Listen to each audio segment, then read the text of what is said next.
जहां एक तरफ बाइडेन ने एक बहुत बड़ी बात कह दी है, अगर रमजान तक युद्ध नहीं रुका क्या होगा, तो वहीं दूसरी तरफ एक बार फिर से भारत ने डूबते हुए जहाज को बचाया है। जानेंगे जियोपॉलिटिक्स में क्या कुछ चल रहा है, जानने को मिलेगा बहुत कुछ। आइए जानते हैं इन खबरों को विस्तार से। इजराइल और हमास के बीच 5 महीने से अधिक समय से युद्ध जारी है। 7 अक्टूबर को हमास के आतंकियों ने इजराइल पर हमला कर कई सैकड़ों लोगों को बंधक बना लिया था। बाद में इजराइल ने कड़ी जवाबी कार्रवाई और समझौता कर अपने कुछ लोगों को रिहा करा लिया था। बीच में कहा जा रहा है कि एक बार फिर जंग थोड़े समय के लिए रुक सकती है और बंधकों को आजाद कराया जा सकता है। हालांकि बाद में उम्मीद पर पानी फिरता दिखाई दिया और अब इस पूरे मामले पर अमेरिका सख्त हो गया है। उसने चेतावनी दी है कि अगर रमजान तक संघर्ष विराम समझौता नहीं होता है तो स्थिति बद से बदतर हो जाएगी। आपको बता दें, काहिरा में बातचीत चल रही है। बताया जा रहा है कि संघर्ष विराम के लिए इजराइल ने हमास के सामने कुछ शर्तें रखी है, इसलिए अब यह पूरा समझौता हमास के ऊपर निर्भर है कि वो स्वीकारता है या फिर नहीं स्वीकारता है। वैसे यहाँ पर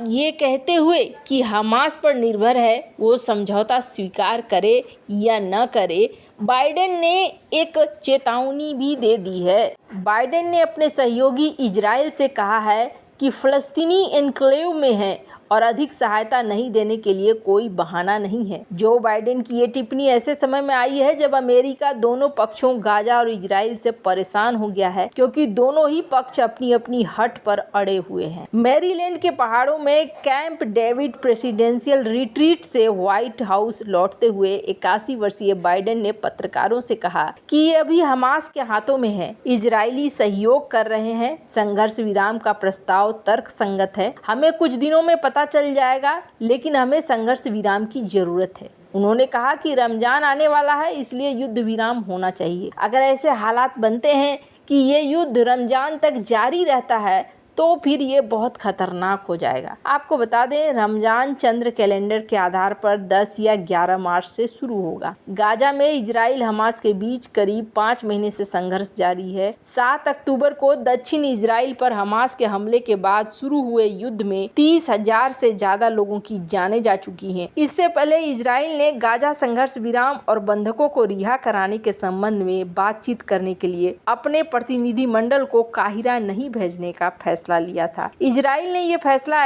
ऐसे समय में लिया है जब हमास उसकी 2 मांगों को मानने में असफल रहा है। पहली मांग ये थी कि इजराइल ने बंधकों की एक लिस्ट मांगी थी जिसमें हमास को बताना था कि कितने बंधक जीवित हैं, कितने मर गए हैं। वहीं दूसरी ये कि बंधकों के बदले में इजराइल के जेलों से रिहा होने वाले फलस्तीनी कैदियों के अनुपात की पुष्टि करना। खैर, अब यहाँ पर जहाँ एक तरफ ये सब कुछ हो रहा है तो वहीं दूसरी तरफ लाल सागर एक बार फिर से यहाँ पर समस्याएं सिर उठा रही हैं। बीते कुछ वक्त से समुद्री रास्ते पर आने वाले व्यापारिक जहाजों पर हमले की घटनाएं बढ़ रही है। लाल सागर में हुती विद्रोही अलग अलग व्यापारिक जहाजों को निशाना बना रहे हैं। ऐसे में अब लाइब्रेरियन जहाज अदन की खाड़ी में ड्रोन हमले की चपेट में आ गया है, जिसके बाद तुरंत एक्शन लेते हुए भारतीय नौसेना ने एक बार फिर जांबाजी दिखाते हुए शिप पर सवार 13 भारतीयों सहित 23 लोगों को सकुशल बचा लिया है। भारतीय नौसेना ने सोमवार को अदन की खाड़ी में हमले के बाद चालक दल के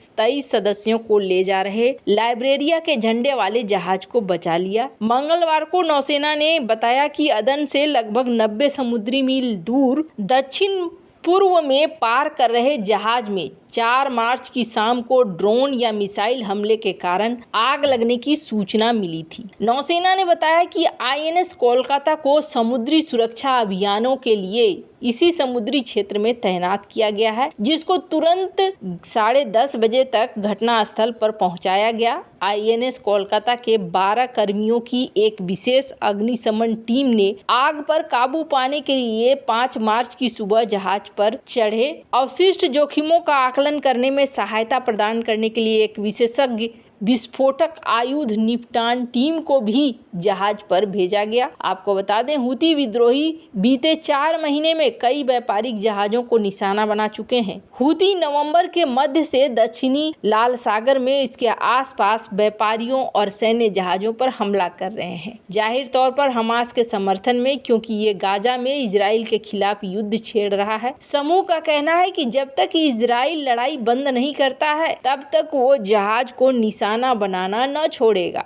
वैसे बड़ी कमाल की बात है कि लाल सागर में स्थिति ऐसी हुई है, इसके बावजूद जो इजिप्ट है, इजिप्ट एक अलग ही ढर्रे पर चल रहा है। लाल सागर से आने वाले समय में व्यापार खत्म सा हो जाएगा, ये भी तय माना जा रहा है, क्योंकि ये जो कुछ भी हो रहा है इसका असर पड़ने वाला है धीरे धीरे व्यापारिक मार्गों पर, और व्यापार के रास्ते बदले जा रहे हैं। जैसे जैसे व्यापार के रास्ते बदले जा रहे हैं वैसे वैसे लाल सागर का महत्व भी खत्म होगा, और कहा जा रहा है कि इसका सबसे बड़ा असर इजिप्ट पर भी पड़ रहा है, क्योंकि यहाँ पर भी सुएज नहर का अब काफी महत्व घटता जाएगा। स्क्रीन पर एक आर्टिकल देख रहे हैं, सुएज कैनाल से ट्रांजिट होने वाले जो मटेरियल है उसमें बहुत ह्यूज ड्रॉप आया है, चूंकि हूती विद्रोही यहाँ पर लगातार हमले कर रहे हैं, और इस लगातार हमले के बाद सुएज कैनाल बंद सा होता हुआ दिख रहा है। पर यहाँ पर ये देखने को मिल रहा है कि नॉन ऑयल सेक्टर तो सुएज कैनाल की वजह से प्रभावित हो ही रहा है इजिप्ट का, पर फिर भी इजिप्ट यहाँ पर पैसे लगाने को तैयार है और भविष्य में यहाँ पर 2 लेन बनाने को तैयार है।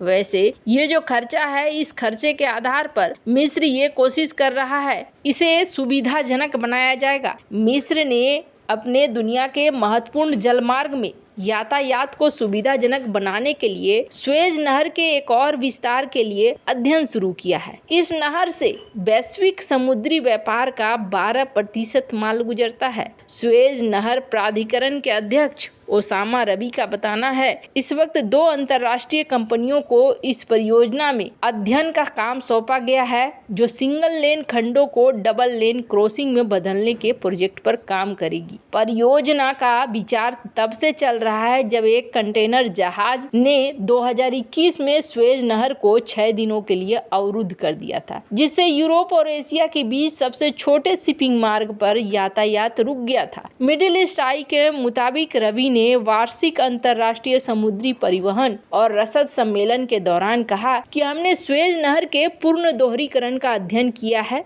अब तक नहर का पूर्ण दोहरीकरण नहीं हुआ है, क्योंकि सुएज नहर में अभी भी 80 किलोमीटर का अध्ययन बाकी है। इसमें उत्तर में 50 किलोमीटर, 30 किलोमीटर दक्षिण में शामिल है। उन्होंने कहा कि इस परियोजना का लक्ष्य सुएज नहर में शामिल होने के लिए ग्रेट लैक्स क्षेत्र में नहर के नौवहन चैनल को 10 किलोमीटर तक दोगुना करना है। इससे जहाजों की संख्या बढ़ाने के लिए विस्तारित सुएज नहर 72 किलोमीटर के बजाय 82 किलोमीटर की हो जाएगी।